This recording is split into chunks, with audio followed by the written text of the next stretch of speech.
Taking control of our health, information that empowers, focuses on how understanding clinical trials can help us make informed, confident decisions about our care. I'm going to repeat that, can help us make informed, confident decisions about our care. So we want to thank our supporting partner, SysScript. We're kicking things off with Chanel Gabriel, an artist, an educator, and a lupus patient advocate who uses her voice and creativity to inspire others living with chronic illness. Joining her is Columbus Gaskins, a community health worker with the New York City Department of Health and Mental Hygiene, dedicated to empowering communities through education and outreach, and offering insight from the world of clinical trials. Stephanie Stennett, Associate Director and Global Trial Lead at Bristol Myers Squibb, who works to advance patient-centered research through thoughtful strategy, through clear communication, and through meaningful collaboration. So ladies and gentlemen, please give it up for Chanel Gabriel, for Columbus Gaskins, and for Stephanie Stennett. Thank you for joining us for today's panel discussion, Taking Control of Our Health, Information That Empowers. Our goal is to provide information and insights that help you take charge of your health, better understand your healthcare options, and feel empowered to make informed decisions for yourself and for your community. Before we begin, I'd like to briefly introduce SysScript, the Center for Information and Study on Clinical Research Participation. SysScript is a nonprofit organization dedicated to providing clear, unbiased information about clinical research and helping people make informed decisions about their health. To help set the stage for today's discussion, we're going to start with a brief video that explores an important question: what would our world look like without clinical research? The video highlights the role clinical research has played in advancing medicine, developing new treatments, and improving health outcomes for millions of people around the world. Following the video, we're fortunate to have today's conversation guided by Chanel Gabriel, who will serve as our moderator and lead us through an engaging discussion on wellness, health equity, patient empowerment, and access to trusted health information. Thank you.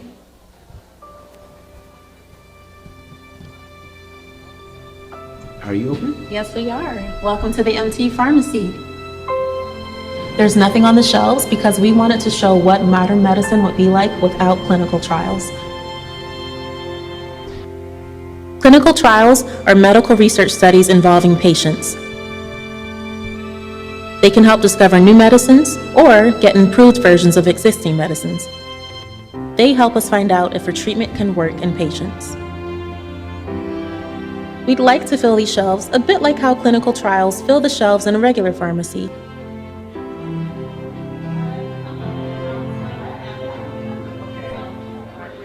I picked cancer for my box because my mother was a victim of cancer. She died of the year 2008. I was the age of 9 years old. I've actually never thought about the fact that without clinical trials, we wouldn't have any of the medicines that we take every single day. Hello, good afternoon, everyone. If you're feeling good, say yeah. You're feeling real good, say oh yeah. I know you're feeling real good. I'm watching all of y'all scarf down those sandwiches. Well, we're going to give you some information while it digests. But my name is Chanel Gabriel, and I'm here with some amazing individuals who are doing really wonderful work in the community. And we're going to start this conversation. I know you heard a little bit about clinical trials in the last panel. You might have heard it throughout here, but we're going to dig a little bit deeper as this is the work that SysScript does in helping people understand how important research is, right? So now I know, how many of you have heard of or been a part of a clinical trial out there? Raise your hand. How many of you, if you've been a part of a clinical trial, keep your hand up? All right, that's beautiful. We have so many people here. So those of you that maybe heard about it or wondering about it, this panel is very much for you. So first things first, we have to address the elephant in the room. Trust is a very important thing for any relationship, including your medical relationship, right? So it's so important for us to think about that. And we know what comes to mind, especially in the Black community, when people hear the words clinical trial. And so What do you think, and I'm gonna direct this to Stephanie, what do you think needs to happen to like help mend that trust in our community? What is the important part we need to do? You're going to hear me say this a lot: education and awareness. We need to understand what clinical trials are.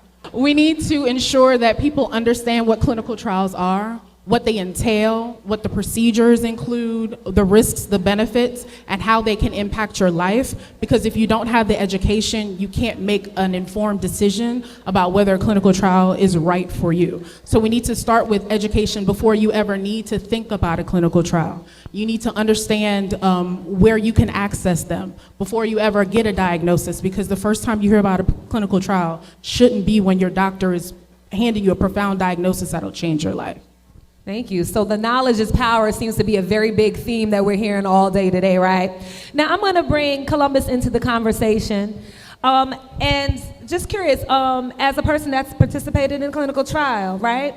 What were your initial concerns? Was it like, yes, sign me up, or was it like, hello, no, I don't know? Well, the first time I did a research study, I had a bunch of questions. I needed to know what was it about, how long it was going to last, and what kind of impact it was going to have on me. And I trusted the researchers. Like whenever you do a clinical trial, there's a process called informed consent. And they went over it line by line, answered all my questions, and made me feel safe enough to participate in the trial. Definitely. So there were a lot of questions you had, and you asked those questions, and that helped clarify a lot of those things that were really important to you, like how long is this going to be? How's it going to impact you? What does it entail? And you talked about informed consent, which is? Informed consent is, before you are in a clinical trial, it has to be explained to you, you're educated about what the trial is about, and before you sign on the dotted line to say, yes, I want to participate in this. And it's a process. Like I've done trials with Columbia University, and just signing the consent forms about a 40-minute process where they go over with you line by line, so you have no questions when you get to the end. That's helpful to know, because I think a lot of us thought they just come in like, you want to be in this, you sign on the dotted line, and you just run, and they start doing whatever, right? But there's an actual process, and there's a lot of information, and they're required to share all of the information before you even sign that. Can I just add Go ahead, something yeah. there? Not only do you need informed consent at the beginning of the process, but that's something that continues throughout the process of your participation in a clinical trial. So if something changes in the trial, if a safety profile of the intervention changes, your physician, your clinician is supposed to come back to you with that updated information so you can continue to give your consent to be in that trial. If something changes, you need to know you're an active participant in the trial, just like the physician or the nurse or the coordinator is actively working with you to be a part of that trial. No, thank you. And I've been a part of clinical trials, and I remember it's a very thick document. They're like, hey, we want you to know everything about a clinical trial. We're going to give you all of this information, and they have to go through it. And how can that, if they don't go through it, how can that impact the drug or the study thing? How can that impact the research itself?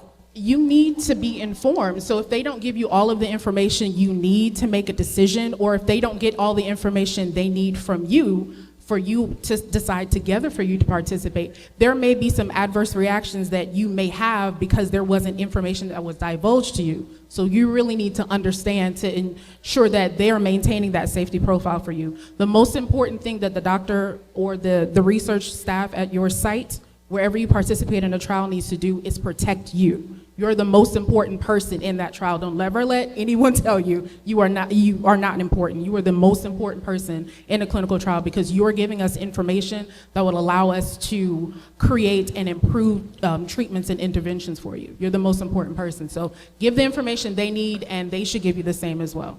No, that's so helpful, because I think that's what differs from the situations in the past that have caused the distrust. Was we didn't have that as a requirement. Like doctors could just say, hey, I'm gonna just try this.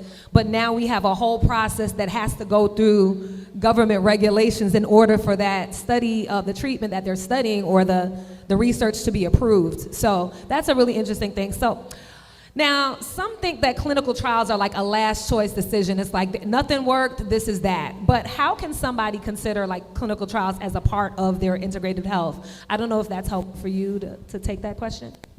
Well, you're meeting with the clinical staff. So like if something changes, if something impacts your health. I did a COVID study. So when they were developing COVID vaccines, so I was in a trial for that. And like I said, explain the informed consent, but you meet with the researchers throughout the trial they assess your health every time you step into the office. So it's not like, hey, let's just try this product and we'll see you in 6 months. You know, and you're allowed to call in and let them know if anything changes with you. You know, you're not obligated to stay in it to the end. So if you feel like you're having an adverse effect, you can let the staff know you can pull out of the trial at any time. I think that's the other part of it. That's the other part that we're like, oh, I signed my life away, I signed my blood away, and now I'm stuck here. But at any given point in time in a trial, you can leave. That's an important part of the consent, is that you know that at any time you change your mind, you can withdraw your consent and you can withdraw from the trial. No, thank you. That's so important. So when I was on a clinical trial, that was one of the conversations that I had with my doctor. Because I'll tell you right now, the doctor said, you want to do a clinical trial? I said, nah. Like, you crazy? You're not. You know, and it wasn't until I did my own research, and I wasn't smart enough like you to ask the doctor questions. I just said no.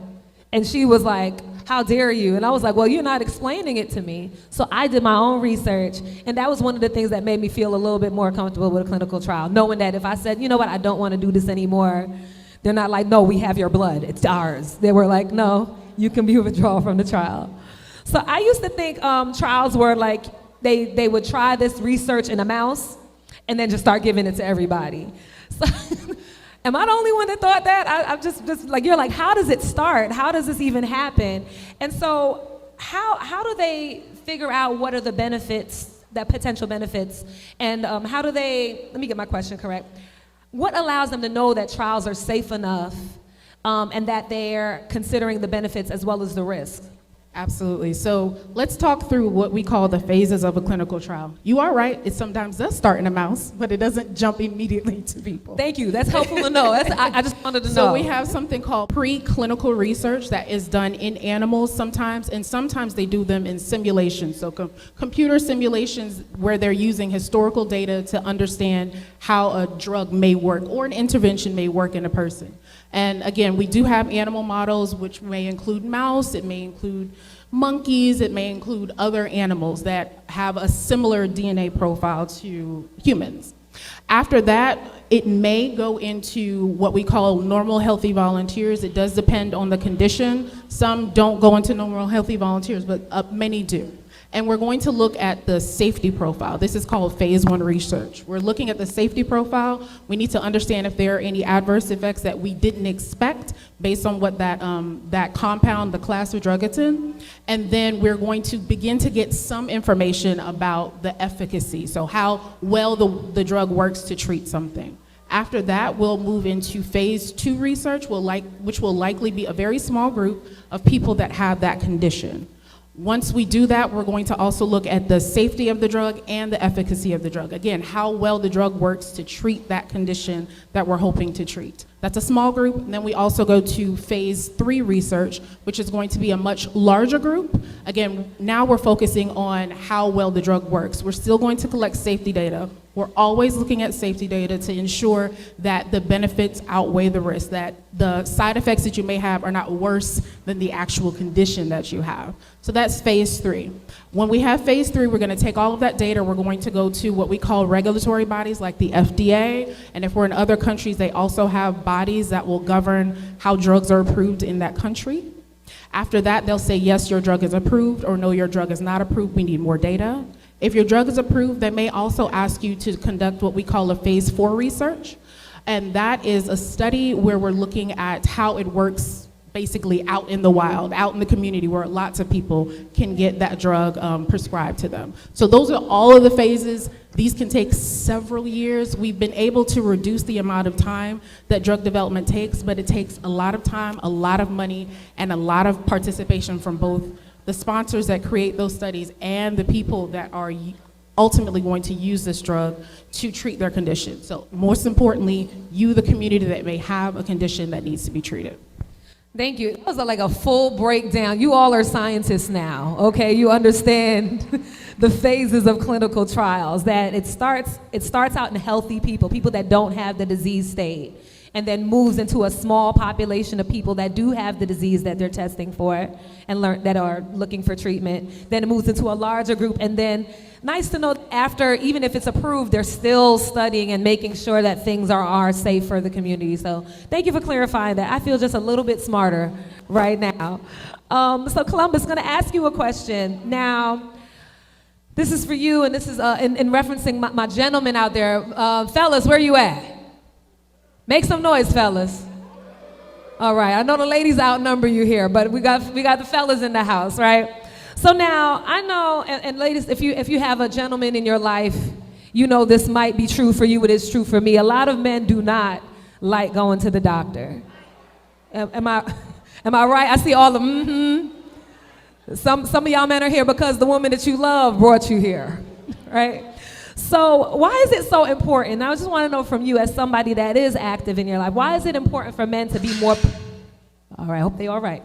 Why is it okay for men to be more important for men to be more proactive about their health and about their journey in their health? Well, culturally, men don't go to the doctor until we can't go for it. We can't go to work, we can't get up, and by that time you're sick. It's an efficiency thing. It's like, right, I got things to do. You're taught to be a provider. You're taught to get up and go do what you need to do for yourself and your family. True. It's important to go to the doctor so that you can head off disease. So that if you do have something, it can be treated early. The doctors can tell you, like, hey, like if it's in terms of cancer, let's say. If you were getting regular screenings, regular prostate screenings, if you get cancer, it could be caught at phase 1 and treated, and then your life can go on before it's terminal. It's important for men to value their own health as well as they value the health of their family and their kids. And it's difficult for us to make that kind of cultural shift, but it's important. The only way we can continue to live long, healthy lives is if we take care of ourselves and do things like an annual physical. Definitely, thank you so much. And I know that was in a panel, they were talking about that before, just this idea of how important the preventative thing is. And I know a lot of times I think some people, we have a historical disconnect from the medical system. You're like, my family's from the Caribbean. Just drink some tea. My dad loves bush tea, okay? And we think we can treat it, but there are definitely some things that bush tea might not be able to help or prevent, and that's when we want to make sure we're working with our doctor. You could still take the bush tea, but you could go and see the doctor, right? All right, my family's from Trinidad, so that's just how it goes. There you go. We're always in the house.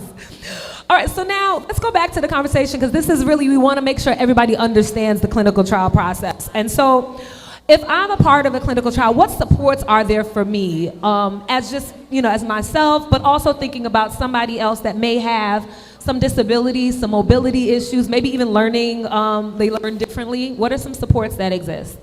So there should be, and we're hopeful that there are many supports in place as a clinical trial participant. So it starts even before you decide to participate in a clinical trial. You have something called the Institutional Review Board, which is an IRB. That's a group of scientists, clinicians, community members, people that actually conduct the research studies, and they are the ones that will review a protocol or a study plan to determine if it is safe enough to go into a population. So it's safe enough for their community members to participate. So it's not just everybody can do the same trial, everybody, there's criteria Correct. that fit for each person, each study. And studies have to go through a very rigorous process of both development and review. And an IRB will continue to review that study even after they say, hey, go ahead, you can start the study. We'll continue to monitor it on an annual or even a more frequent basis to ensure that it's still safe for the people that are participating in the trial. And then we have other supports in place. We will offer transportation, either direct transportation for you or reimbursement for transportation. We'll offer reimbursement for meals. Some people offer caregiver support, child care support, pet care support. I've even seen that.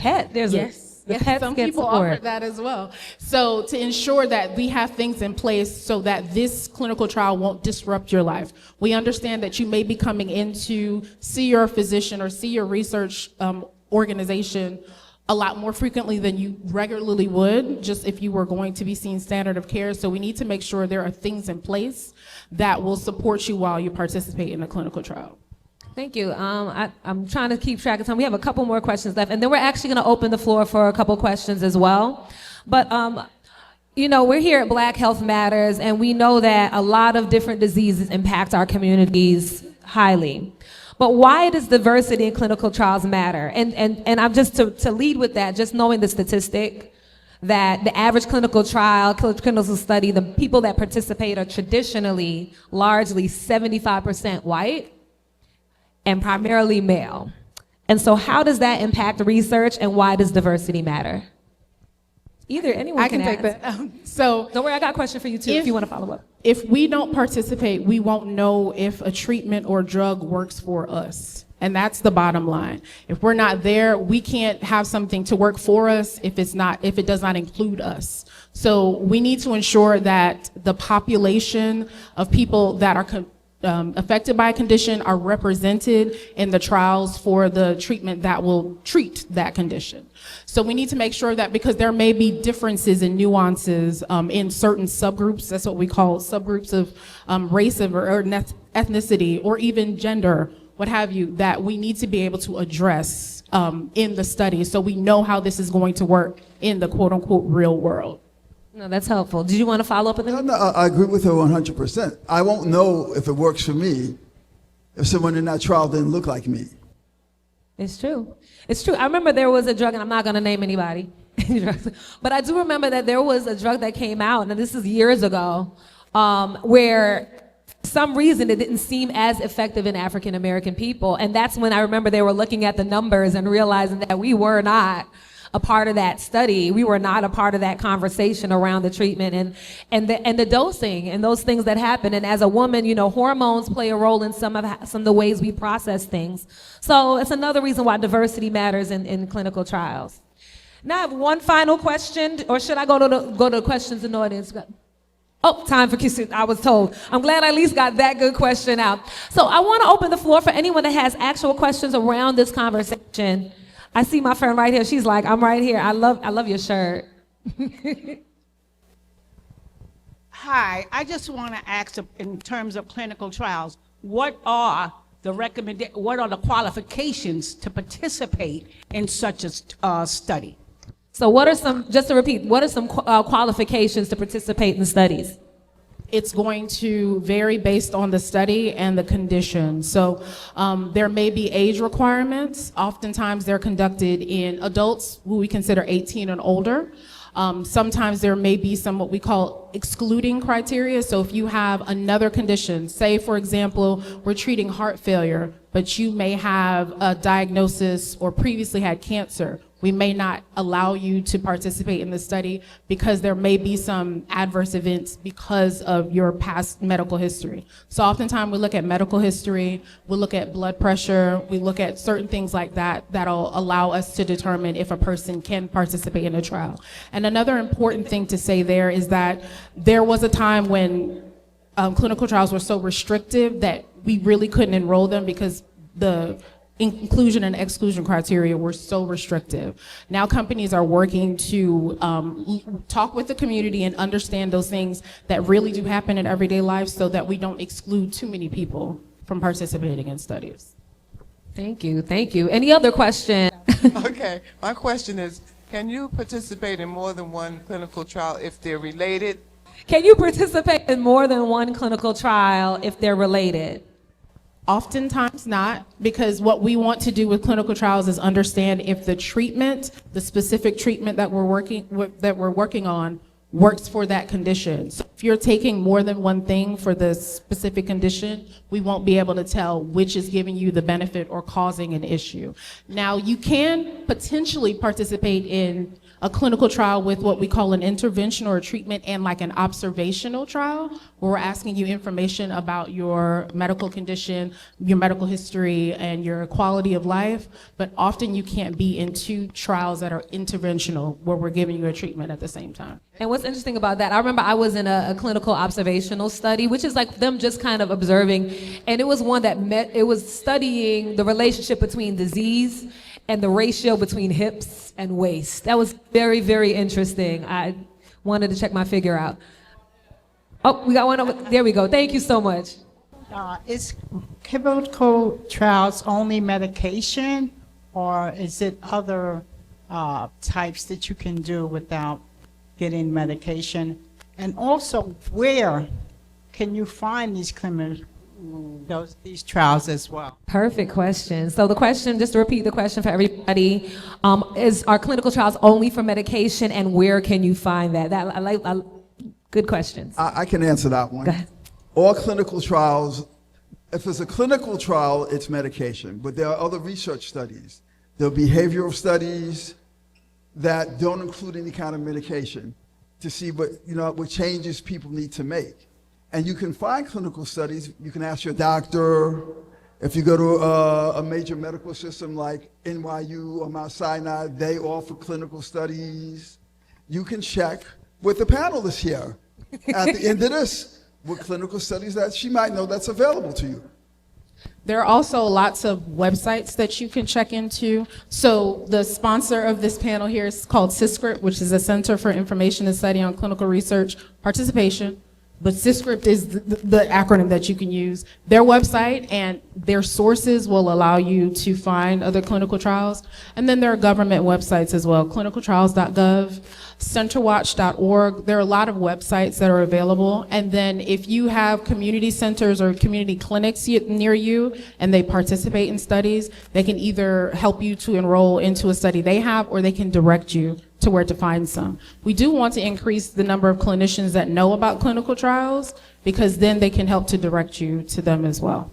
Yeah, no, my doctor, I was at a medical university, and my doctors, but some doctors don't actually participate in research, right?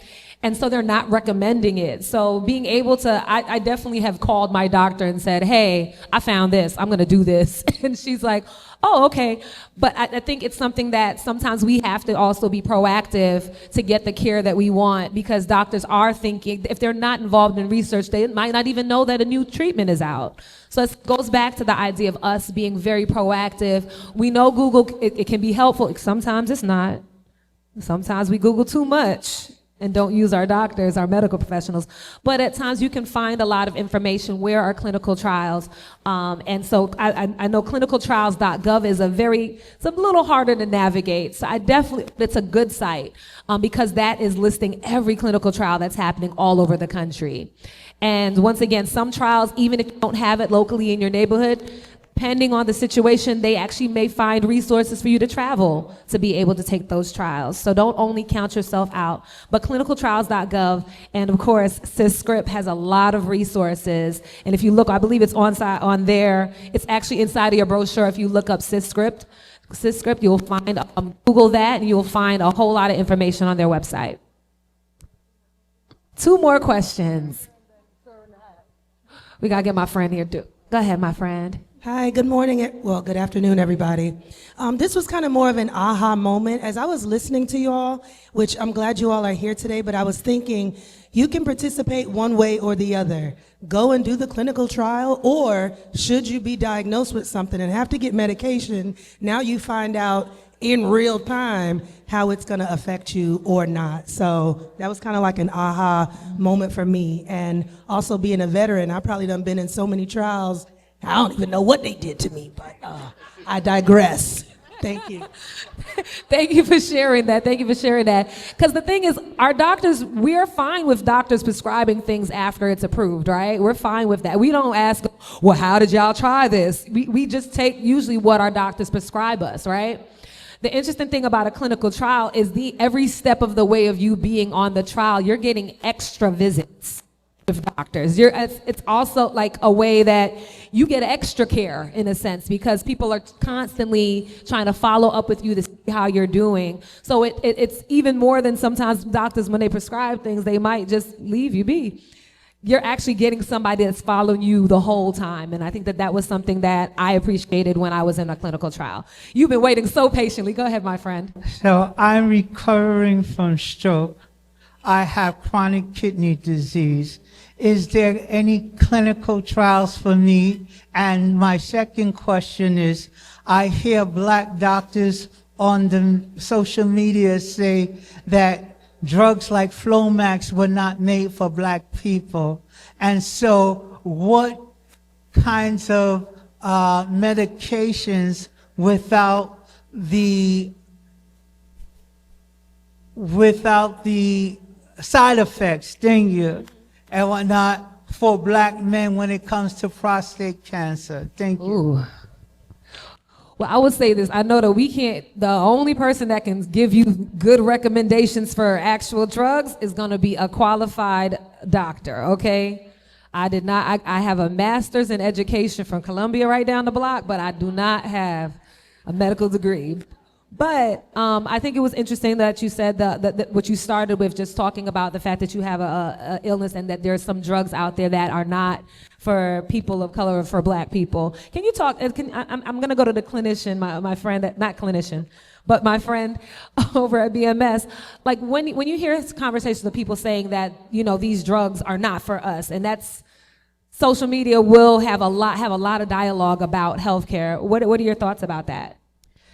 It's not for us because we weren't included in the first place when it was developed, and that's a part of the problem. If we are a part of the solution, which is participating in trials, we'll be able to see before it's approved, hey, this may not work as well in certain groups, or they may have different reactions. But if we don't participate, we don't know. And it's likely going to be approved. It's just recently where health agencies are asking for us to fit the profile of the condition to the medication, and the trial needs to match what the overall population is.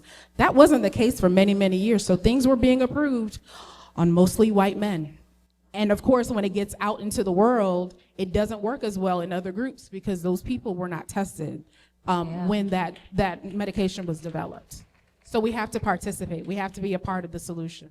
And last but not least, because I know I'm going to start looking at time, but I think the other interesting thing, and I don't know if you want to chime into this, is it was crazy to me to find that number out that was primarily that some of these drugs are being tested and people are part of clinical trials are white males, when I have lupus, which is primarily an African-American woman and Latino woman.